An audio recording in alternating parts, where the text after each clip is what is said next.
नमस्कार साथियों, स्वागत है आपका हमारे YouTube channel only paper practice में। आज का पेपर प्रैक्टिस सेट स्टार्ट करते हैं। आज का पहला क्वेश्चन है, बृहद कथा मंजरी के लेखक कौन है? ऑप्शन ए है क्षेमेंद्र, बी सोमदेव, सी विशाख दत्त, डी है पतंजलि। तो इसका राइट आंसर हो जाएगा ऑप्शन ए क्षेमेंद्र। क्षेमेंद्र ने बृहद कथा मंजरी लिखी थी। आइए जानते हैं क्या थोड़ा सा इसके बारे में जानते हैं। जैसा कि साथियों मैंने पिछली वीडियो में आपको बताया था मगध साम्राज्य का उत्कर्ष कैसे हुआ और कौन कौन से वहाँ पे हर एक वंश के बारे में आपको बताया था। मगध साम्राज्य में ही एक वंश आता है नंद वंश। नंद वंश का अंतिम शासक घनानंद होता है और घनानंद की हत्या करके चंद्रगुप्त मौर्य ने मौर्य साम्राज्य की स्थापना की है। मौर्य साम्राज्य भारतीय प्राचीन इतिहास में 323 ईसा पूर्व से 184 ईसा पूर्व के बीच में मौर्य साम्राज्य आता है और मौर्य साम्राज्य के बारे में बृहद कथा मंजरी के लेखक क्षेमेंद्र ने इसके बारे में जानकारी दी है। बहुत सारे साहित्य मौर्य काल में लिखे गए, उन साहित्यों के बारे में आइए हम लोग जानते हैं। कुछ महत्वपूर्ण साहित्य के बारे में बताऊंगा। कौटिल्य ने अर्थशास्त्र लिखी, विशाख दत्त ने मुद्रा राक्षस लिखा, सोमदेव ने कथा सरित सागर लिखी, क्षेमेंद्र ने बृहद कथा मंजरी लिखी और पतंजलि ने महाभाष्य लिखा। और इन सभी पुस्तकों में मौर्य वंश के बारे में उल्लेख मिलता है। कुछ और साक्ष्य हैं जिसमें मौर्य वंश के बारे में हमें जानकारी मिलती है, जैसे बौद्ध ग्रंथ हैं दीप वंश, महावंश टीका, महाबोधि वंश और दिव्यावदान। ये बौद्ध ग्रंथ हैं जिनमें कि मौर्य साम्राज्य के बारे में जानकारी मिलती है। जैन धर्म के कुछ ग्रंथ हैं, जैसे भद्रबाहु कल्प सूत्र लिखा था भद्रबाहु ने। जैन मुनि आप जानते ही हैं। इन्हीं के कारण जो जैन धर्म दो भागों में बढ़ता है, श्वेतांबर और पीतांबर। और श्वेतांबर के अनुयायी थे भद्रबाहु, है ना। तो भद्रबाहु ने कल्पसूत्र लिखा और हेमचंद्र ने परिशिष्ट पर्वन लिखा और इनमें हमें मौर्य वंश के बारे में जानकारी मिलती है। तो हमने जाना इस क्वेश्चन में कि मौर्य वंश की जानकारी किन किन किताबों में मिलती है, उनके लेखक कौन है, बौद्ध ग्रंथ और जैन ग्रंथ वो कौन कौन से हैं जिसमें मौर्य वंश की जानकारी मिलती है। अगला क्वेश्चन है, चंद्रगुप्त मौर्य ने उपवास द्वारा शरीर त्याग कहाँ किया? ऑप्शन ए है कर्नाटक, बी मैसूर, सी पाटलिपुत्र और डी है इनमें से कोई नहीं। तो राइट आंसर हो जाएगा ऑप्शन बी मैसूर। आइए जानते हैं चंद्रगुप्त मौर्य के बारे में। चंद्रगुप्त मौर्य ने अंतिम नंद वंशीय शासक घनानंद को पराजित किया। नंद वंशीय शासक जो नंद वंश था वो मगध साम्राज्य में का अंतिम वंश था। चंद्रगुप्त मौर्य ने इसके बाद यूनान का एक शासक था सेल्यूकस निकेटर और चंद्रगुप्त मौर्य के बीच में युद्ध होता है। चंद्रगुप्त मौर्य ने सेल्यूकस निकेटर को पराजित किया। माना जाता है कि सेल्यूकस निकेटर ने हारने के पश्चात चंद्रगुप्त मौर्य को 500 हाथी दान दिए थे।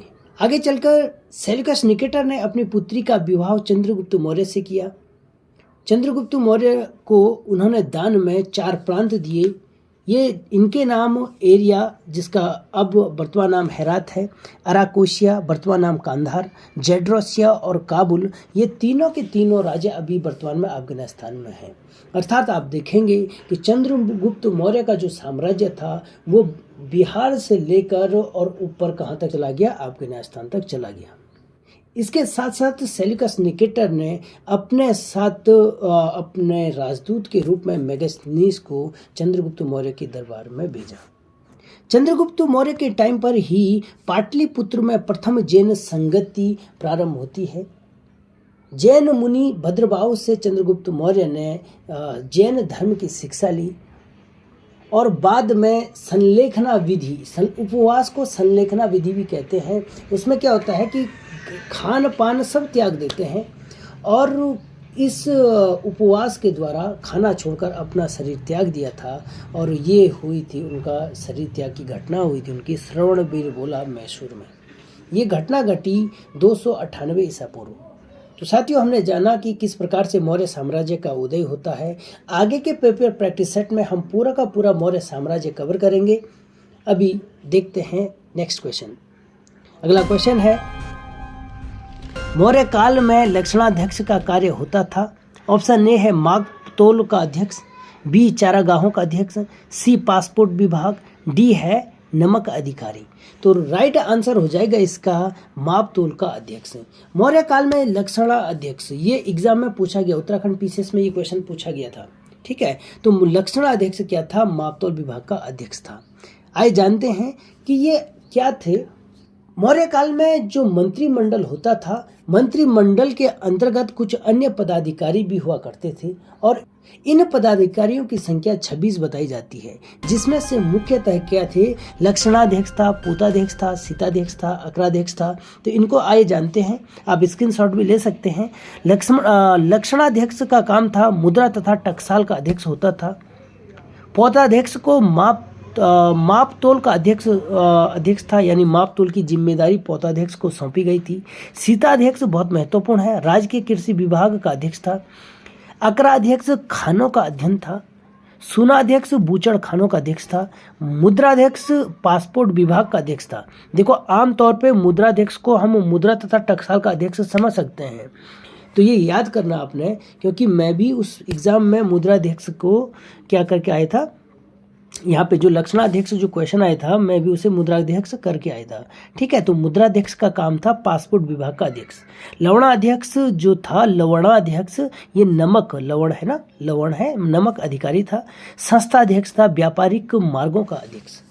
ठीक है, तो हमने जाना कि मौर्य काल में जो ये अन्य पदाधिकारी थे, मंत्रिमंडल के अधीन जो अन्य पदाधिकारी थे, उनके पास कौन कौन से विभाग थे। अगला क्वेश्चन है, तमिल साहित्य का मणिमेखलाई नामक ग्रंथ किससे संबंधित है? ऑप्शन ए है हिंदू धर्म, बी बौद्ध धर्म, सी जैन धर्म और डी है ईसाई धर्म। तो राइट आंसर हो जाएगा इसका ऑप्शन सी जैन धर्म। इसका मणिमेखलाई का संबंध है जैन धर्म से। आइए जानते हैं थोड़ा तमिल साहित्य क्या चीज है। जब उत्तर भारत में मौर्य काल अपने पतन पे था और यहाँ पे कुछ वंशों की स्थापना होती है, जैसे सुग वंश, कर्ण वंश, कुषाण वंश और आंध्र सातवाहन वंश की यहाँ पे राज चलता है, तो उसी के दक्षिण में, उसी दौरान दक्षिण में संगम युग चलता है और संगम युग में 3 राज्य हुए। पहले नाम चेर राज्य था, चोल राज्य था और पांड्यन राज्य हुआ करते थे। इनकी सबसे बड़ी जो विशेषता थी इन राजाओं की, ये अपने राज दरबार में विद्वानों को संरक्षण देते थे। विद्वानों की एक बहुत बड़ी फौज इनके पास होती थी।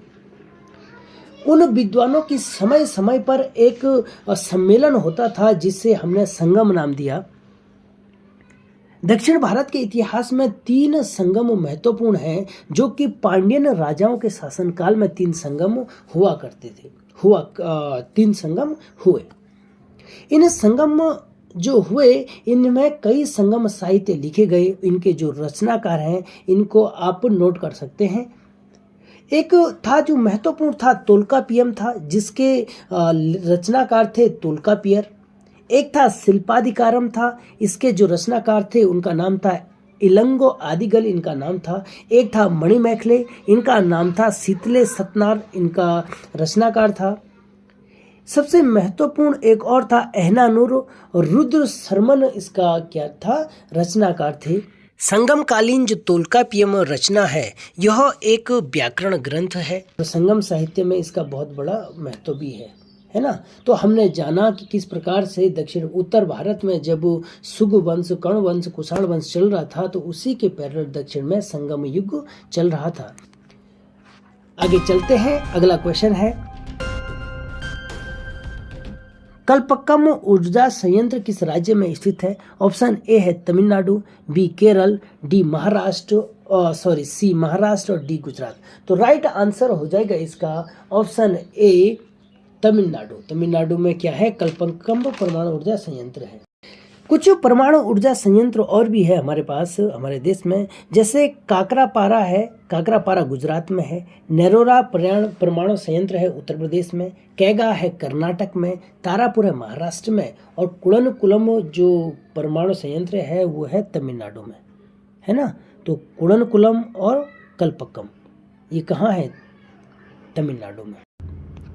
अगला क्वेश्चन है, तालचेर प्रसिद्ध है जल विद्युत शक्ति संयंत्र से, परमाणु शक्ति संयंत्र, भूतापीय शक्ति संयंत्र या तापीय शक्ति संयंत्र। जो तलचर है क्यों प्रसिद्ध है, तो आप जानते हैं कि तलचर जो जगह है वो कहाँ है, उड़ीसा में। तलचर उड़ीसा में है और महत्वपूर्ण जो तलचर जो क्षेत्र है वो कोयले के लिए प्रसिद्ध है।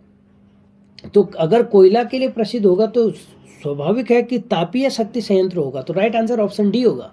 ऑप्शन डी राइट आंसर है। तलचर किसके लिए प्रसिद्ध है, तापीय शक्ति। तापीय शक्ति तो आप जानते होंगे जिससे हम बिजली पैदा करते हैं ताप से, यानी भाप से। कोयला जलाकर हम भाप से क्या करते हैं, बिजली पैदा करते हैं।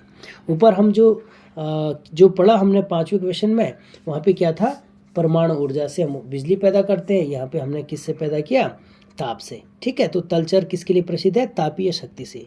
अगला क्वेश्चन है, न्यूजीलैंड के पर्वतीय क्षेत्रों से उतरने वाली गर्म हवा को कहा जाता है। ऑप्शन ए है ब्रिकफील्डर, सी सेंटाना, बी सेंटाना, सी है नॉर्वेस्टर, डी है सिरको। तो राइट आंसर हो जाएगा इसका ऑप्शन सी नॉर्वेस्टर। नॉर्वेस्टर क्या है, एक गर्म हवा है और वो न्यूजीलैंड के पर्वतीय क्षेत्रों से, पर्वतों से नीचे उतरती है ना। तो इसको बोलते हैं, कौन सी, इस हवा का नाम है नॉर्वेस्टर। ब्रिकफील्डर आप जानते हैं कहाँ की है, ये किस देश में बहती है ब्रिकफील्डर चलती है, ये चलती है ब्रिकफील्डर जैसे कि ऑस्ट्रेलिया, अच्छी फील्डिंग करते हैं ना। तो ब्रिकफील्डर। सांता आना कहाँ आना, कैलिफोर्निया आना। तो सांता आना जो वायु है वो कहाँ बहती है, कैलिफोर्निया में बहती है। अगर सिरेको पवन की बात करें तो सिरेको पवन जो अफ्रीका महाद्वीप के सहारा मरुस्थल से एक पवन उठती है और ये पवन भूमध्य सागर के ऊपर ही ऊपर चलती है। जैसे ही यह इटली में पवन पहुंचती है तो सहारा रेगिस्तान से यह अपने साथ बालू के कण लेके जाती है और इटली में जैसे ही यह वर्षा करती है तो वर्षा की बूंदों के साथ साथ वर्षा की जो बूंदें हैं रेत कण भी जमीन पर डालती है और लाल बूंदों के रूप में यहाँ वर्षा होती है। तो सिरेको को हम रक्त पवन भी कहते हैं, रक्त पवन भी कहते हैं इसे। तो ये क्या कारण था सिरेको को रक्त पवन बोलने का? सिरेको को हम रक्त पवन इसलिए कहते हैं क्योंकि सिरेको सहारा मरुस्थल से ऊपर उठती है और अपने साथ क्या लेके आती है, बालू रेतकण, और इटली में वर्षा के साथ मिलकर लाल वर्षा करती है। अगला क्वेश्चन है, समुद्र तल पर औसत वायुदाब कितना होता है? ऑप्शन ए है 1050.5 मिलीबार, बी 1013.25 मिलीबार, सी 1015.25 मिलीबार, डी है 1034.50 मिलीबार।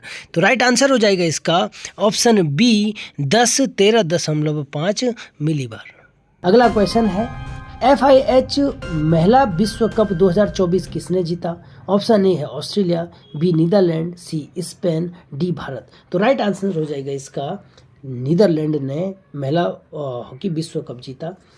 ठीक है, FIH महिला हॉकी विश्व कप किसने जीता? नीदरलैंड। उप विजेता कौन रहा इसमें? भारत। बहुत इंपॉर्टेंट है इसीलिए ये क्वेश्चन बनाया गया है। उप विजेता इसमें कौन रहा? भारत। एक और महत्वपूर्ण है कि वहाँ पे भारत के खिलाड़ी है दीपिका सुरेन, इनको सर्वश्रेष्ठ युवा खिलाड़ी चुनी गई थी। ठीक है, इसमें अगला क्वेश्चन है, ऑस्ट्रेलियाई ओपन 2024 पुरुष वर्ग का खिताब किसने जीता? ऑप्शन ए है राफेल नडाल, बी है नोवाक जोकोविच, सी है जेनिक सिनर, डी है डेनियल मेदवेदेव। तो राइट आंसर हो जाएगा ऑप्शन सी जेनिक सिनर। किसको हराया था इन्होंने? डेनियल मेदवेदेव को हराया था उन्होंने। ठीक है, तो जेनिक जो सिवर है ये कहाँ के हैं? ये हैं इटली के हैं, ये इटली के हैं, और डेनियल मेदवेदेव है रूस के। ठीक है, अगर ग्रैंड स्लैम की बात करें तो टेनिस में पूरे साल भर 4 मुख्य रूप से ग्रैंड स्लैम होते हैं। शुरुआत होती है इसकी जनवरी से सबसे पहले होता है ऑस्ट्रेलिया ओपन। ऑस्ट्रेलिया ओपन जब समाप्त होता है उसके बाद हम अगर ऊपर की तरफ जाएं तो यूरोप में जाएंगे। यूरोप का एक देश है फ्रांस, तो फ्रांस में उसके बाद होता है फ्रेंच ओपन।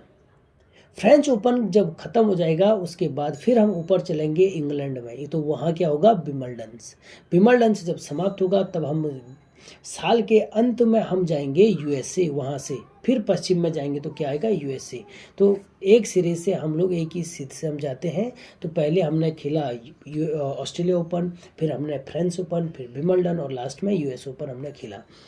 इनमें एक बहुत इंपॉर्टेंट क्वेश्चन बनता है कि कौन सा ओपन किस ग्राउंड में खेला जाता है या किस प्रकार की ग्राउंड में खेला जाता है। जैसे ऑस्ट्रेलिया ओपन और यूएस ओपन जो दोनों फर्स्ट और लास्ट वाले तो खेले जाते हैं हार्ड कोर्ट में, और जो फ्रेंच ओपन है वो खेला जाता है क्ले कोर्ट में। और जैसे ही हम विंबलडन खेलने के लिए इंग्लैंड पहुँचे तो वहाँ पे हमें ग्रास मिल जाती है, तो ये खेला जाता है ग्रास कोर्ट में, अर्थात विंबलडन खेला गया ग्रास कोर्ट में। तो साथियों यही था आज का पेपर प्रैक्टिस सेट। मैं उम्मीद करता हूँ आपको पेपर प्रैक्टिस सेट पसंद आ रही होगी। अगर पसंद आई तो लाइक शेयर सब्सक्राइब करिए, नहीं तो डिसलाइक का आप लोग कर सकते हैं, ताकि अच्छी वीडियोस मैं आपको निरंतर देता रहूँगा। नमस्कार।